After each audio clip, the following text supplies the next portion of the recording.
Hello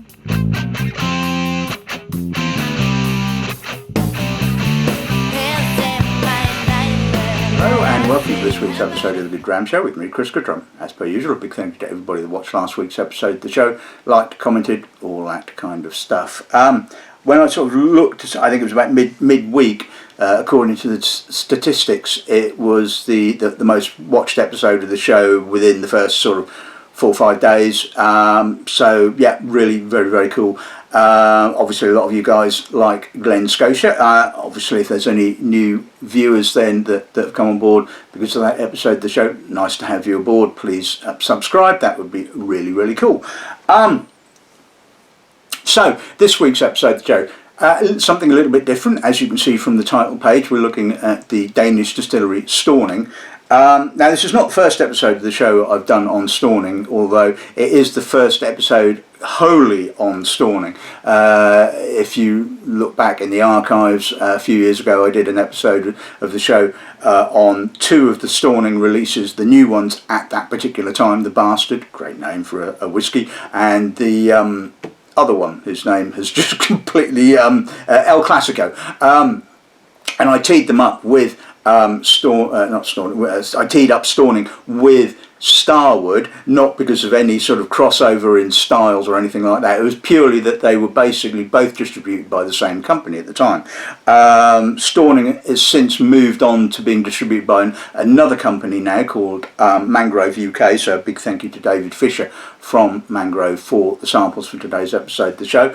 Kindly paid me a visit. Stauning are kind of obviously want to promote the brand in the UK, give it a big push. They've created this what they've called the Kaos Club for retailers to sort of be part of. You get sort of newsletters, freebies, competitions, all this kind of stuff. So he kindly dropped me in, obviously, the core samples. I happen to have a couple of the limited distillery only releases that were entered into this year's World Whisky competition, so I thought perfect time to sort of put the two together and do an episode of the show on Stauning. So now the thing is, like a lot of relatively new distilleries, or certainly distilleries that have started within the last 10 or 15 years, they often seem to start, or the embryonic kind of ideas get thrown around in a pub. Or if you're in Scandinavia, they generally tend to be in a Stauner. Now, I don't know whether the guys behind Stauning first floated the idea in a sauna, or a pub, or a slaughterhouse, or somewhere else. I have no idea. The sort of blurb doesn't seem to sort of say exactly when they started having these ideas, but apparently they started having this idea around about 2005. I think there was 9 of them from various different backgrounds. And it was a case of like a lot of these new distilleries, it was a why aren't we doing kind of question, and we're not doing it because A, probably no one else has thought about it, and B, maybe nobody else has got the money. I think that's obviously a big part of this, having either the money or access to the funds to sort of like build a distillery, because even if you do it on the cheap, like Stauning started off with, you know, they happen to have, one of the guys happened to own a slaughterhouse, as you do, you know, typical Scandi Noir stuff. You know, we'll start our distillery in you know, where we kill pigs and things. You know, typical, really, isn't it? But no, it's kind of like, you know, they kind of made up the kit as they were kind of going along. Obviously, they couldn't build their, well, they didn't appear to have the ability to build their own stills. They were custom made for them in Spain. I believe a 400 litre wash still and a 200 litre spirit still. But pretty much everything else, by the sounds of it, they built themselves out of stuff that was lying around. And this was their concept. You know, they wanted to obviously use as much locally sourced stuff as possible, barley, water, etc., etc., rye.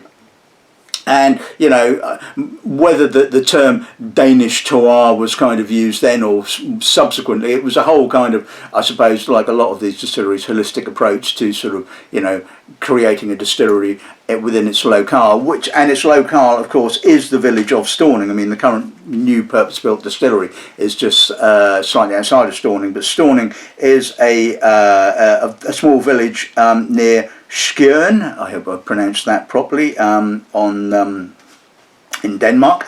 And so yes, they started distilling, I believe, in 2005, encountered or had a visit from the whisky reviewer and author Jim Murray in 2006, who apparently was a big fan of their young peated spirit and compared it favourably with Ardbeg of a certain sort of age. Now, although I have tasted young Ardbeg many years ago, it was difficult to sort of, I certainly wouldn't have drawn the two comparisons. They were very different to each other from what I can remember. I certainly encountered their early releases. I think it was batch 2 and 3, I think, of their peated malt back in 2014. I think they may well have been entered into a World Whisky competition or something of that ilk. But and I remember them being very young. They were about 3 or 4 years old. The spirit, I mean, the distillery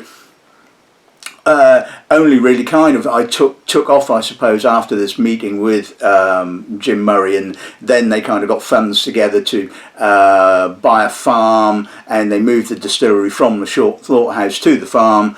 And several years, it was really only sort of, I mean, they carried on sort of production, but it was really 2011 when it was really sort of first launched as a serious brand, should we say.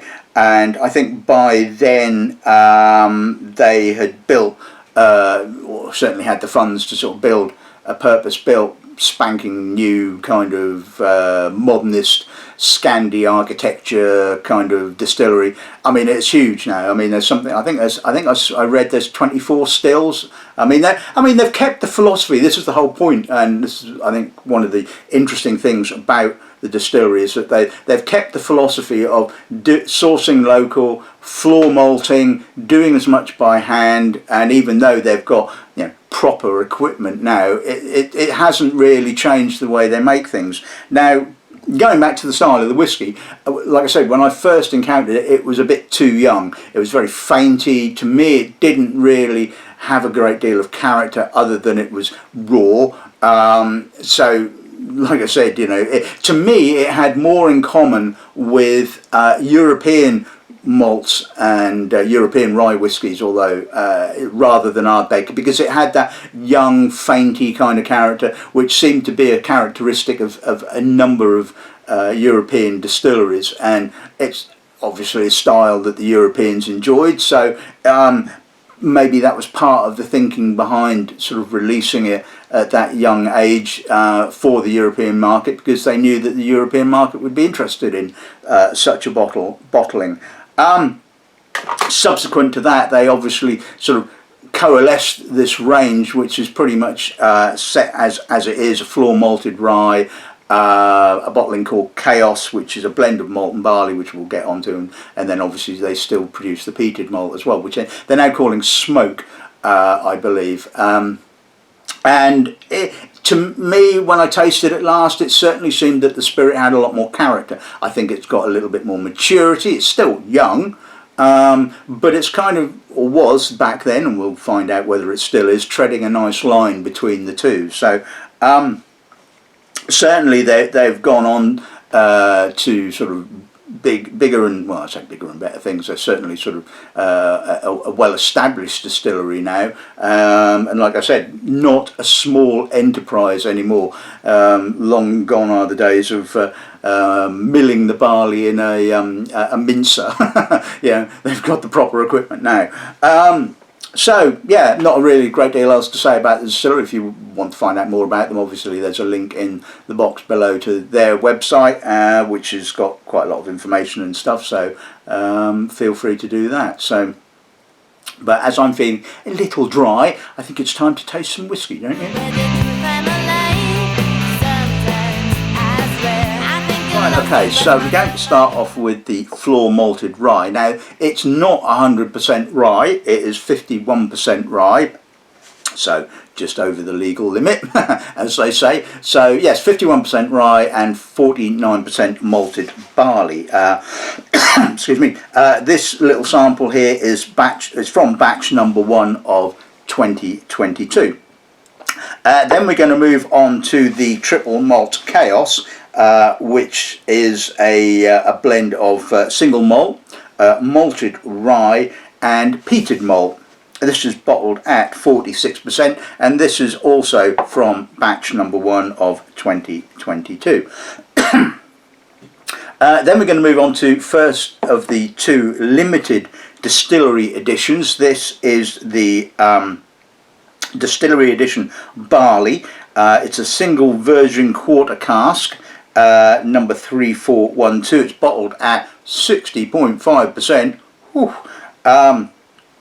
It was distilled in November of 2016 and bottled in March of this year, and like I said, was entered into the World Whisky Awards.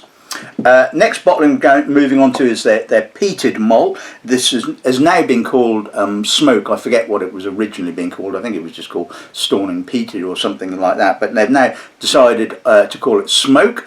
It is bottled at 47%, and this sample comes from the 3rd batch of 2021. And finally, we're going to finish off with the Distillery Edition Smoke. Again, a single virgin quarter cask. Somewhere in the name, the word heather is used. Not sure quite what it refers to. I have no idea. I could guess, but I have no idea. And it's cask number 3411, 61.1%.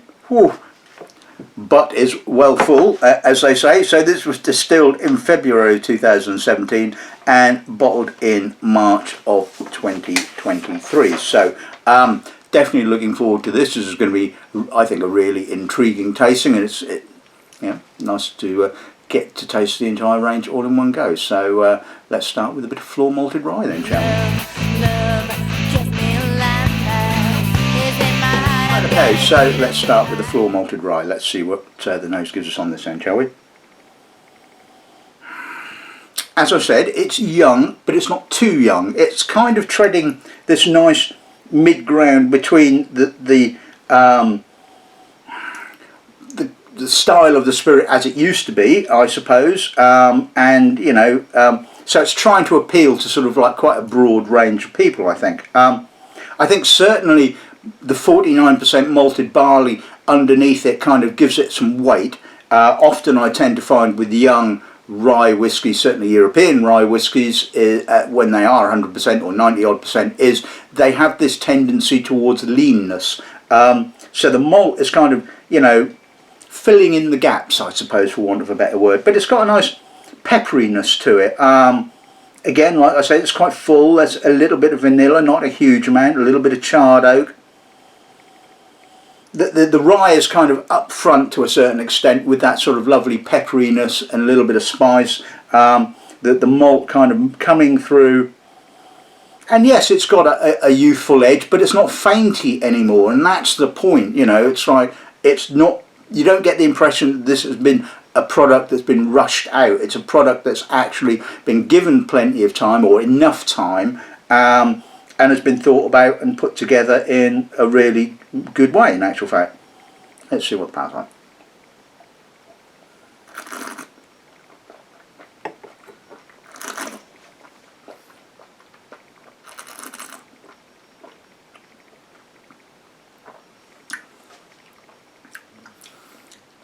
That's got a lovely progression. It kicks off with a peppery rye, slightly dark rye bread. Malt moves in on the mid palate.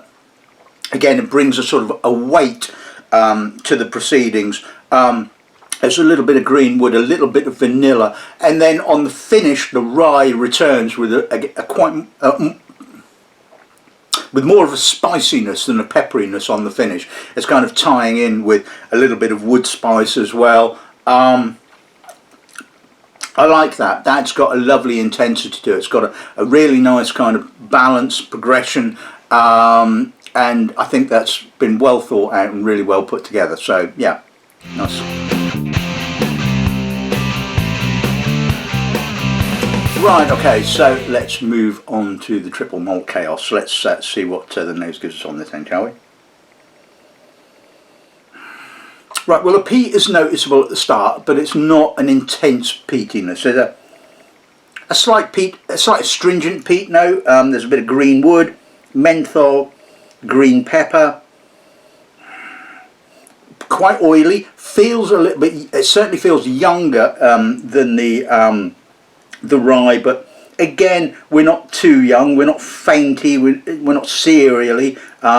It's got enough maturity to make it interesting. There's a touch of barley, a little bit of rye spice, and pepper.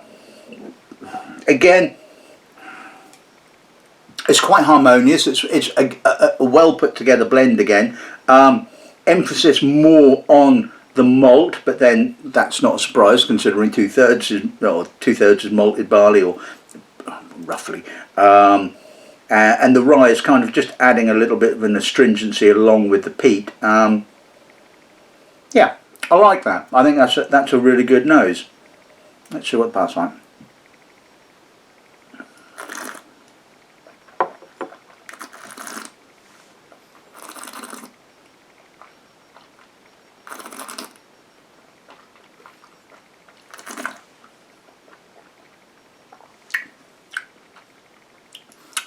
Pretty much like the nose. I get the sort of like the youthful spirit, but not too youthful. It's got a nice astringent peat character, a bit of green wood, green pepper.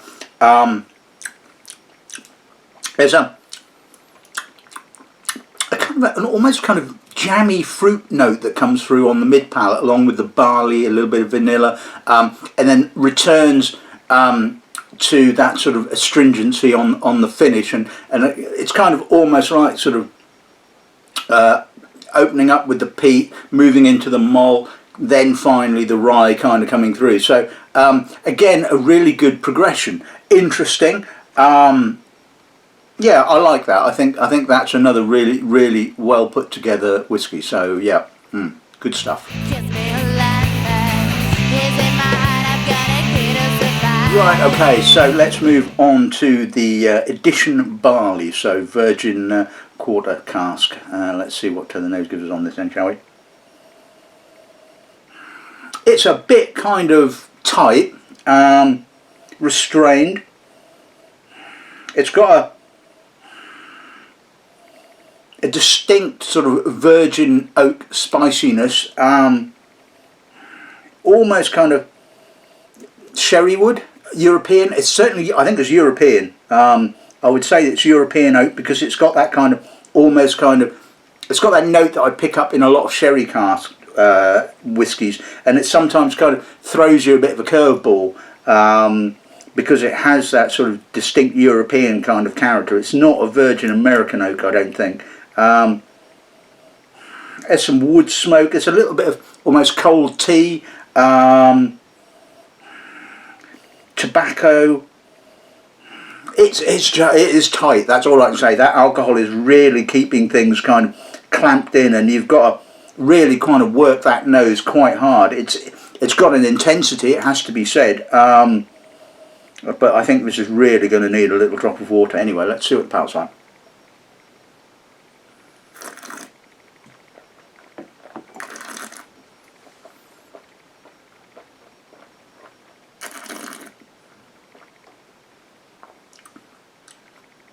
Wood, lots of wood, burnt wood, virgin wood. Again, it's got that European-like tannin character. There's even some treacle. There's some dried fruit as well. I mean, it really does taste like there is some sherry in there, but there is no sherry there at all. So that has got to be the virgin sort of European oak, I think. It's really tight, really spicy, really alcoholic. I mean, my tongue is tingling. There's an astringency there as well, just on the edge, a little bit of almost sulphury kind of note just kind of creeping in there. I mean, it's not raw, but it's edging towards the rawness, shall we say. It is young, it's intense, it's kind of lots of wood, as you would expect. Let's put a little drop of water with it and see whether that opens things up a little bit.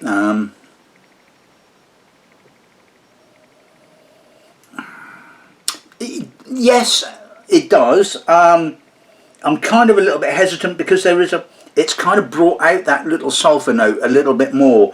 Now I don't know whether it's me. I do have a tendency to pick up on sulphur notes quite easily, which is, I suppose, a blessing and a curse, I guess.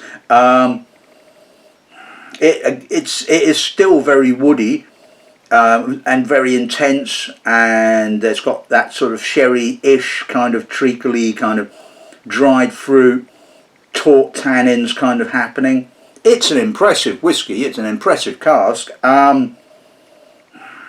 Do I love it? No. It's a kind of a sort of a fence sitting on this one. I can see the interest. I can see why that's been released. It's kind of almost, I suppose it's component, really. I think it's like some single cask bourbons that I've come across in the past. You know, you think, well, yeah, they're really intriguing, they're really intense, but there's something missing. It's because I wouldn't say it's been designed to be blended with other casks, and I wouldn't say it's not designed to kind of stand on its own 2 feet. But what I'm saying is that it seems like a part. An element, and sometimes certain spirits, certain whiskies, they work best once they're sort of blended in with several other casks. But it's interesting. I don't know how much this would set you back. I have that's absolutely no idea. I know it's a sort of 50 cl bottle, and it's a single cask, so I imagine it's going to be relatively expensive. But it's an interesting sort of peek into their kind of style, I suppose. Anyway, let's see what that's like.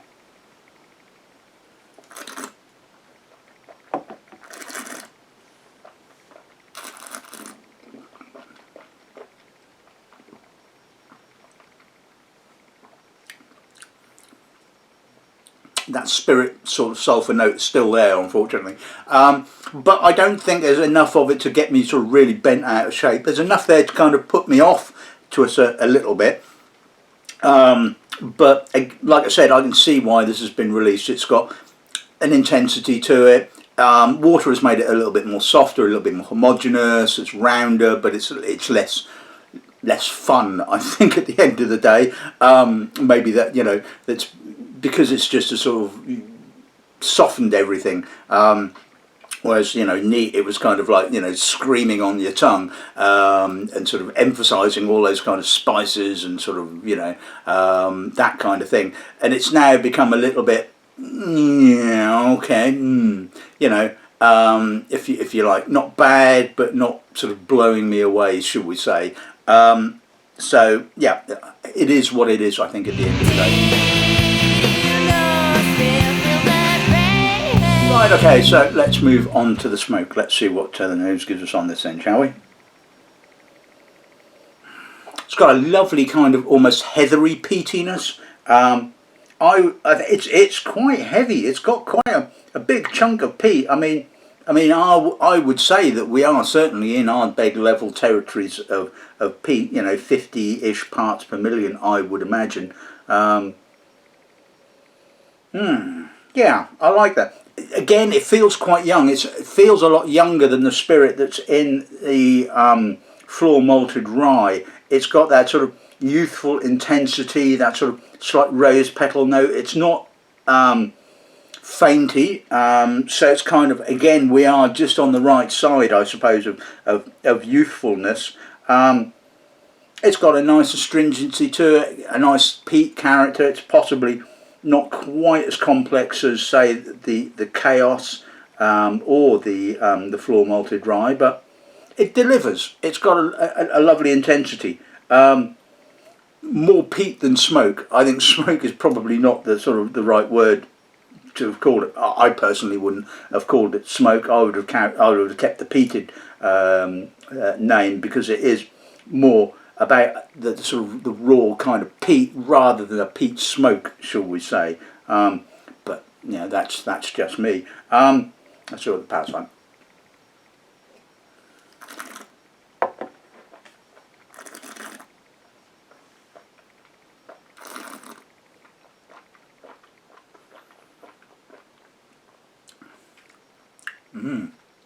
Well, that's 47%. Wonderfully soft. It's got this lovely, probably a more smoky character actually on the palate. So, okay, maybe I'm going to hold my hand up and basically say, yeah, maybe smoke isn't such a bad name for it. It gets really heathery. A little bit more oak noticeable, a little bit more vanilla, touch more barley possibly. It's still got that lovely astringent peat character, that earthiness, but like I said, a little bit more smoke maybe. There's an element of green pepper again right on the aftertaste, green spice as well. I like that. I think that's a lovely whiskey. If you love your peated malts, then there is absolutely nothing wrong with that whatsoever. It's young, but it's not too young. And it just has lots of that lovely peaty character. So, what more do you want? Okay, let's move on to the final whiskey of the afternoon. So this is the Smoke Virgin Quarter Cask. Like I said, heather is used in the title, well, on the label at some point. What it's referring to, I have absolutely no idea. But anyway, like I said, let's... bloody hell, you can smell the alcohol on that. I mean, that is alcoholic. That is intense. It's kind of thick, and it's not thick in a kind of you know, lack of intelligence manner. The alcohol. I mean, the alcohol is just making it smell thick. Rubber, tar, treacle, green fruit, creosote. Oh, you smell that peat a mile away. I mean. But again, it's tight. That alcohol is kind of constricting, but it's not kind of like, you know, completely flattening the nose. Again, a little bit of cold tea bags. Yeah, cold tea bag. Astringent peat. It's got a sort of interesting sort of tarry rubberiness. That's kind of morphing into sort of kind of almost a syrup rubberiness, I suppose. I mean, it's intense. You've got to work at this nose. I mean, again, like I said, the alcohol is kind of really sort of not helping. Well, it's not helping matters. It's just kind of, you know, keeping everything quite tight. And again, I think this is going to need a little drop of water to sort of open it up. Anyway, let's see what that's like.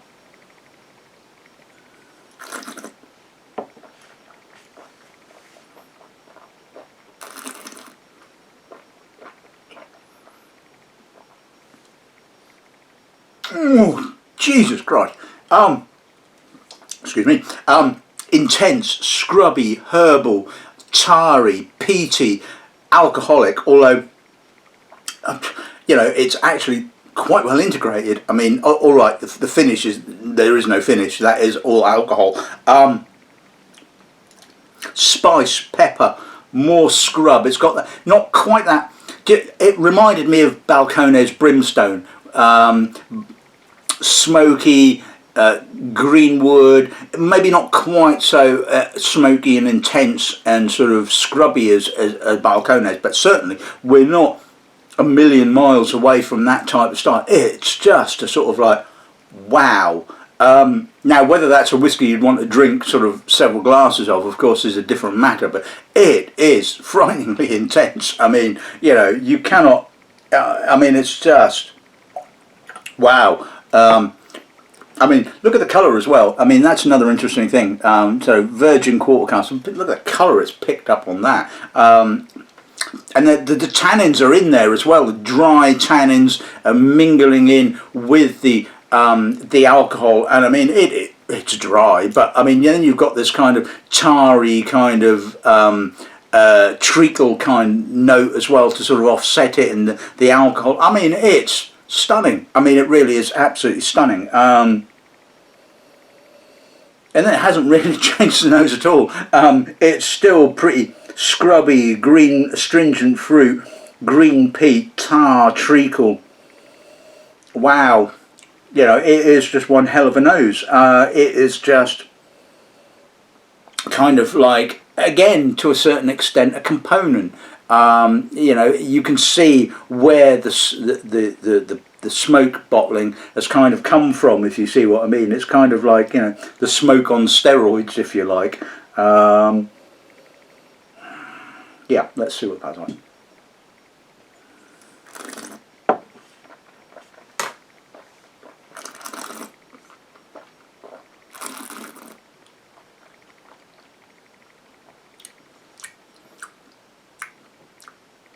Stunning, absolutely stunning, it has to be said. Although obviously the alcohol is now tamed a little bit, it's a little bit more fuller, a bit oilier. Yeah, there's got a youthfulness coming through now, but it's also sort of, I'm getting a sort of a smoked meat character as well. You know, is that in my head? Slaughterhouse meat, you know, smoked, don't know, but I'm getting a sort of smoked meat character. Again, it's still quite green, astringent, tarry, creosote. It's bloody good. That's all I can say. It's stunning. Again, you know, you can see where the kind of peat or the smoke bottling has kind of come from. It's kind of like, you know, this is a sort of the DNA, the kind of like the core of that particular bottling, and to me seems to work better than the unpeated version. The unpeated version, like I said, just felt more of a component part. This does, to a certain extent, feel like a component as well, but less so. Maybe it's because it's peated, maybe it's that the peat is giving it a little bit more sort of character, maybe. But, you know, it just, to me, that just works so well, and, you know, just a stunning spirit, and it's testament to the spirit that I think that's been produced at Stauning. So yeah, great stuff to finish with, I think.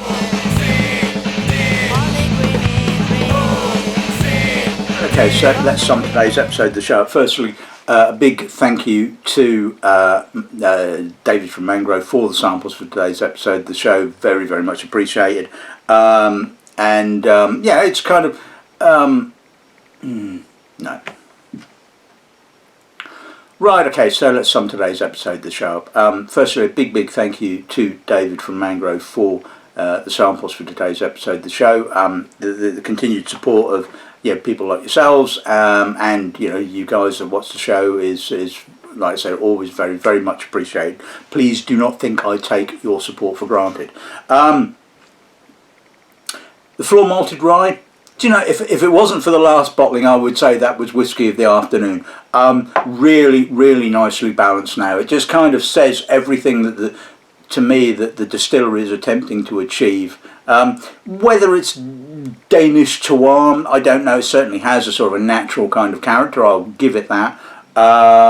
It's just got such a lovely balance, and it walks that fine line between youthfulness and maturity, and it actually, after you taste the other two within the range, it actually tastes or appears to be older or the more mature, shall we say, than the other two. Whether that's true or not, difficult to say. I like the Kaos. I like the sort of progression of it. I like the way it opens with, you know, one character and sort of moves through the other characters, and so you get a feeling of the blend at work, if you like, and that's why I think that is a relatively successful bottling. The unpeated or the unpeated quart cask, yeah, like I said, it felt to me like a component part, not sort of not blowing me away. And you know, it can't deny the quality of the spirit, but to me, like I said, it felt like a sort of a part, shall we say. The smoke I really quite liked. I mean, you know, you can't argue with it at the end of the day. You know, it's kind of like, you know, plenty of peat, but not a one-dimensional peat monster at the end of the, you know, there is some other characteristics going on behind it. Again, it's got a youthfulness, but I don't think it's too young. It certainly seems to be a nice kind of point, shall we say.